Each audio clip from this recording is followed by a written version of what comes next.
Bien, aquí lo que tenemos es un arranque directo de motor trifásico programado con un PLC. Lo primero que vamos a ver es cómo es el circuito lógico de cableado, el circuito de arranque directo, el motor trifásico, pero con inversión de giro. En la parte izquierda sería nuestro sistema de fuerza. Contamos con un térmico trifásico, dos contactores que están representados por KM1 y KM2, el relé térmico y, por supuesto, el motor trifásico, que sería nuestro sistema de fuerza.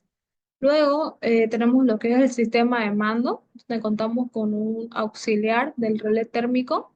También contamos con un sensor inductivo normalmente cerrado, que está representado por I8, que sería el botón de stop. Luego está el sensor inductivo normalmente abierto, con el auxiliar del KM2 y otro sensor inductivo normalmente abierto y el auxiliar del contactor KM1. Estos sensores inductivos normalmente abiertos van a representar lo que sería el botón de start. Más abajo contamos con nuevamente auxiliares de los contactores KM1, un auxiliar normalmente cerrado, y del KM2 otro auxiliar normalmente cerrado. Y por último tenemos lo que son las bobinas para KM2 y la bobina para KM1, donde por último se cierra el circuito. Esta parte representaría nuestro circuito del sistema de mando. Bueno, ahora lo que hicimos fue reemplazar nuestro sistema de mando en nuestro PLC. En este caso también vamos a utilizar el lenguaje de LaTeX para poder programar a nuestro PLC. Aquí tenemos el PLC en donde P1 y P2 son nuestro punto de alimentación y 1 y 2 hasta el I8 son las entradas de nuestro PLC. En la parte inferior, la salida de nuestro PLC está representado por Q1, Q2, Q3 y Q4. Lo primero que hicimos fue colocar dos terminales, un terminal de línea que la alimentamos en P1 y un terminal de neutro que fue alimentado en P2. Luego colocamos tres sensores inductivos normalmente abiertos. El primer sensor inductivo lo nombramos I2. Para el segundo sensor inductivo lo nombramos como I5 y el tercero sería I8. Los primeros sensores inductivos I2 y I5 son nuestros sensores de start y nuestro sensor inductivo I8 sería nuestro botón, nuestro sensor inductivo de stop. Luego, en la parte inferior, en la salida de nuestro PLC, tenemos dos bobinas. La primera bobina que está a la salida de Q1, la asociamos al contactor KM1. Y la segunda bobina que está a la salida de Q2, la asociamos al contactor KM2, colocándole el mismo nombre respectivamente. Y por último, se realizó lo que es la programación a través del ADES, en donde primero colocamos dos polos, un polo positivo y un polo negativo. Luego tenemos un contacto normalmente cerrado que está nombrado como I8, para que cuando nuestro PLC reciba una señal, nuestro contacto normalmente cerrado, que está representado por I8, cambie de estado.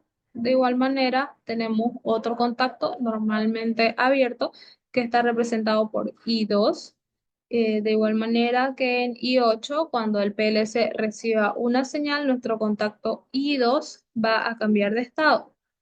Y tenemos otro contacto normalmente cerrado que está representado por Q2, que es la salida de nuestro PLC. Y por último, tenemos lo que es la bobina, que está representado por Q1, que sería la salida de nuestro PLC. Eh, en la parte inferior de nuestro de I2, de nuestro contacto I2, tenemos otro contacto normalmente abierto que está representado por Q1, que es la salida de nuestro PLC, que este contacto va a cumplir la función de retención para nuestro circuito. Más abajo tenemos dos contactos normalmente abiertos, un contacto normalmente cerrado y una bobina.